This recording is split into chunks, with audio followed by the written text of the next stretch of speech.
നമുക്ക് ഒരു റിവർബും ഇല്ലാണ്ട് ഒരു എഫക്ട്സും ഇല്ലാണ്ട് ഒരു 3-4 ശബ്ദങ്ങൾ ഒന്ന് കേട്ടാലോ? അതിനെന്താ കേൾക്കാലോ? ലേഡീസ് ഫസ്റ്റ് പറയാം.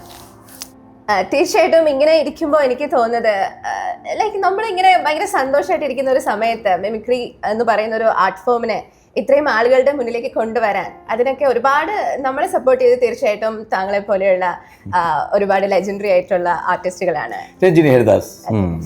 അല്ല, ഞാനിങ്ങനെ പറയണമെന്ന് അറിയോ, ഇതിങ്ങനെ കേട്ടുകൊണ്ടിരിക്കുമ്പോൾ നമുക്ക് ഞങ്ങളുടെ ഒരു പഴയ തലമുറ അല്ലെങ്കിൽ ആ പഴയ പാറ്റേൺ ആലോചിച്ചിട്ടായിരിക്കും ഈ ആളുടെ പേര് പറഞ്ഞിട്ട് നമ്മൾ ചെയ്യുമ്പോൾ കിട്ടുന്നൊരു ഗുണം എന്ന് പറയും. ഇപ്പൊ രഞ്ജിനി ഹരിദാസ് എന്ന് പറഞ്ഞു കഴിഞ്ഞാൽ നമ്മൾ ഓഡിയൻസിലേക്ക് ആ പിക്ചർ രഞ്ജിനി ഹരിദാസ്. അപ്പോൾ രഞ്ജിനി ഹരിദാസിൻ്റെ ശബ്ദം ഇതാണെന്ന് നമ്മുടെ ബ്രെയിനിലേക്ക് നമ്മളൊന്ന് കൊടുത്തതിന് ശേഷം അപ്പോഴേക്ക് ആയിരിക്കുന്ന ഓഡിയൻസ് എല്ലാവരും ട്യൂൺഡ് ആവും.